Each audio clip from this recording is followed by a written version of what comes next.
Hello नमस्कार, आपका स्वागत है सुपर उपदेश एकेडमी पर। आज हम देखेंगे पॉलिटी के मोस्ट इम्पॉर्टेंट चैप्टर सर्वोच्च न्यायालय के एमसीक्यू क्वेश्चन को, जो कि आपके आगामी परीक्षा के लिए महत्वपूर्ण होंगे। चलते हैं, वीडियो को शुरू करते हैं। पहला क्वेश्चन, भारत में उच्चतम न्यायालय का उद्घाटन किस तिथि में हुआ था? तो इसका right answer option number B हो जाएगा 28 जनवरी 1950 को। अगर हम बात करें इसका गठन कब किया गया था, तो इसका गठन 26 जनवरी 1950 को इसका गठन किया गया था। ये बात आप ध्यान रखेंगे। अगला क्वेश्चन देख लेते हैं हम।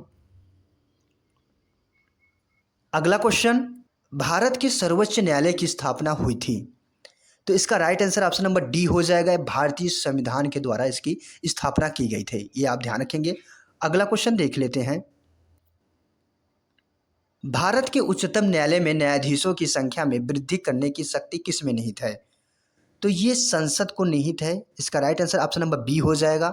अगर हम बात करें वर्तमान समय में, तो वर्तमान समय में हमारे 34 न्यायाधीश हैं, जो कि हमारे एक मुख्य न्यायाधीश प्लस 33 अन्य न्यायाधीश हैं। ये आप बात ध्यान रखेंगे। अगला क्वेश्चन देख लेते हैं। अगला क्वेश्चन, उच्चतम न्यायालय के न्यायाधीशों किस प्रकार हटाए जा सकते हैं?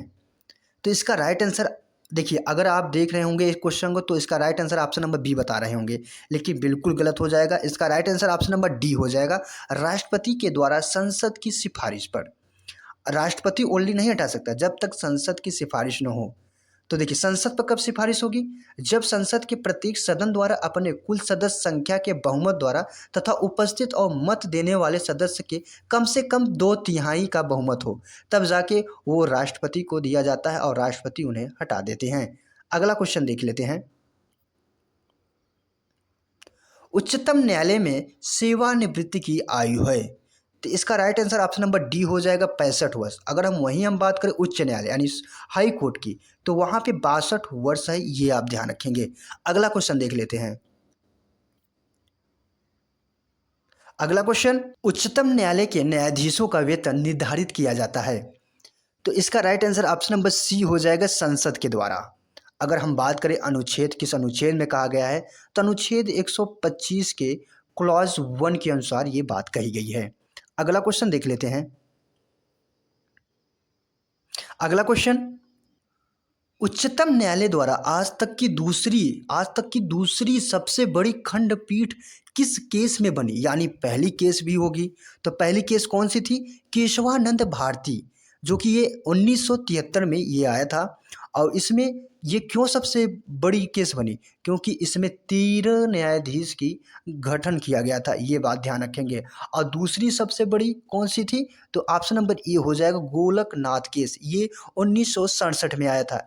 ये क्यों दूसरी सबसे बड़ी बनी? क्योंकि इसमें 11 न्यायाधीशों का गठन किया गया था। ये बात आप ध्यान रखेंगे। अगला क्वेश्चन देख लेते हैं। अगला क्वेश्चन है हमारा, भारत में न्यायिक पुनर्विलोकन की शक्ति का प्रयोग किसके द्वारा किया जाता है? अगर हम बात करें न्यायिक पुनर्विलोकन, तो ये कहाँ से लिया गया है? तो ये पहले नंबर बात आप ये ध्यान रखेंगे कि ये अमेरिका से लिया गया है। अगर हम बात करें इसका राइट आंसर क्या हो जाएगा, इसका right answer option number B हो जाएगा, सर्वोच्च न्यायालय तथा उच्च न्यायालय। अब देखिए, अगर हम बात करें न्यायिक पुनर्विलोकन क्या है, तो ये कार्यपालिका एवं व्यवस्थापिका के कार्यों की वैधता का जांच करता है और व्यवस्थापिका द्वारा निर्मित कानून एवं प्रशासनिक नीतियों को असंवैधानिक घोषित करता है। कैसे करता है? जब संविधान के किसी अनुच्छेद का अतिक्रमण करती है। अब ये बात अगर हम देखें, तो अनुच्छेद 32 के तहत सर्वोच्च न्यायालय और 136 के तहत, अगर हम उच्च न्यायालय की बात करें तो 226 के तहत और 227 के तहत के अंतर्गत ये न्यायिक पुनर्विलोकन का शक्ति द्वारा प्रयोग किया जाता है।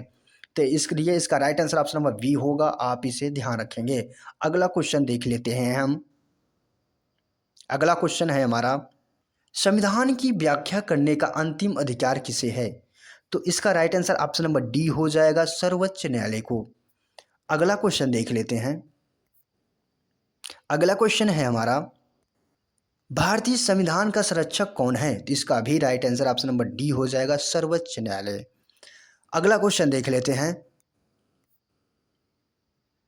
अगला क्वेश्चन है हमारा, उच्चतम न्यायालय से कानूनी मामलों पर किसको परामर्श लेने का अधिकार है? तो इसका right answer option number B हो जाएगा, राष्ट्रपति को है। अगर हम बात करें किस अनुच्छेद में ये कहा गया है, तो अनुच्छेद 143 के क्लॉज 1 के तहत। इसे आप ध्यान रखेंगे। अगला क्वेश्चन देख लेते हैं। अगला क्वेश्चन है, भारत के सर्वोच्च न्यायालय का क्षेत्राधिकार किसके द्वारा बढ़ाया जा सकता है? तो इसका right answer option number C हो जाएगा, संसद द्वारा विधि बनाकर। अगर हम बात करें अनुच्छेद 148 के अनुसार, तो संसद विधि द्वारा सर्वोच्च न्यायालय को अतिरिक्त अधिकारिता और शक्तियां प्रदान कर सकती है। अगला क्वेश्चन देख लेते हैं। अगला क्वेश्चन है हमारा, संविधान के अंतर्गत उच्चतम न्यायालय से विधि के प्रश्न पर राय लेने का अधिकार किसको है? तो इसका right answer option number A हो जाएगा, राष्ट्रपति को है। ये आप बात ध्यान रखेंगे। अगला क्वेश्चन देख लेते हैं। अगला क्वेश्चन है हमारा, भारतीय संविधान के किस अनुच्छेद के तहत सर्वोच्च न्यायालय भारतीय नागरिकों के मौलिक अधिकार की सुरक्षा करता है? ये देखिए, ये क्वेश्चन आपके लिए मोस्ट इंपॉर्टेंट क्वेश्चन है। इसका right answer option number D हो जाएगा, आर्टिकल 32 यानी अनुच्छेद 32 के तहत। अनुच्छेद 32 में क्या है? संवैधानिक उपचार। अब इस संवैधानिक उपचार को संविधान की आत्मा किसने कहा है? तो ये भीमराव अंबेडकर कहे हैं। देखिए, यहाँ से हमारे 2-3 क्वेश्चन बन सकते हैं। अगला क्वेश्चन देख लेते हैं। अगला क्वेश्चन है हमारा, लोकहितवाद मुकदमा की संकल्पना का उद्गम देश है? तो इसका right answer option number C हो जाएगा, यूएस से लिया गया है। अगला क्वेश्चन देख लेते हैं। अगला क्वेश्चन है हमारा, जनहित याचिका की अवधारणा की शुरुआत किस देश में हुई है? तो इसका right answer option number B हो जाएगा, और संयुक्त राज्य अमेरिका से। अगला क्वेश्चन देख लेते हैं। भारतीय संविधान में तत्व न्यायाधीशों की नियुक्ति का प्रावधान है? तो इसका right answer option number A हो जाएगा, सर्वोच्च न्यायालय में है।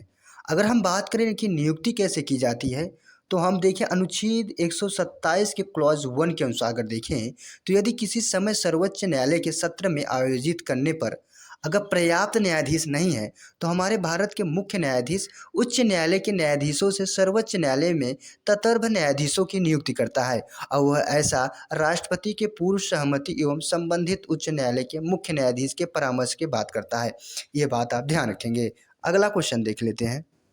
भारत में सुधारात्मक याचिका उच्चतम न्यायालय में निम्न अनुच्छेद के अंतर्गत दाखिल किया जा सकती है? तो ये अनुच्छेद हमारा 142 होगा। ऑप्शन नंबर सी इसका राइट हो जाएगा। अगला क्वेश्चन देख लेते हैं। अगला क्वेश्चन है हमारा, देश के किसी भी न्यायालय में चल रहे वाद को अनंतर भेजने का अधिकार किसके पास है? तो इसका right answer option number B हो जाएगा, सर्वोच्च न्यायालय। अगर हम बात करें किस अनुच्छेद में कहा गया है, तो अनुच्छेद 139 के क में कहा गया है। अगला क्वेश्चन देख लेते हैं। अगला क्वेश्चन है हमारा, भारत के उच्चतम न्यायालय के न्यायाधीशों की वर्तमान स्वीकृति संख्या है? तो इसका right answer option number D हो जाएगा, जो कि वर्तमान समय में 34 है। एक हमारे मुख्य न्यायाधीश और 33 हमारे अन्य न्यायाधीश हैं। ये बात आप ध्यान रखेंगे। अगला क्वेश्चन देख लेते हैं। इस कानून के अंतर्गत यह विहित है कि भारत के उच्चतम न्यायालय की संपूर्ण कार्यवाही अंग्रेजी भाषा में होगी? तो इसका right answer option number D हो जाएगा, भारतीय संविधान के अनुच्छेद 348 द्वारा। इसे आप ध्यान रखेंगे। आज के हमारे टॉप 21 इम्पॉर्टेंट महत्वपूर्ण क्वेश्चन थे। अब मिलते हैं अगले नेक्स्ट वीडियो में। तब तक के लिए जय हिंद, वंदे मातरम।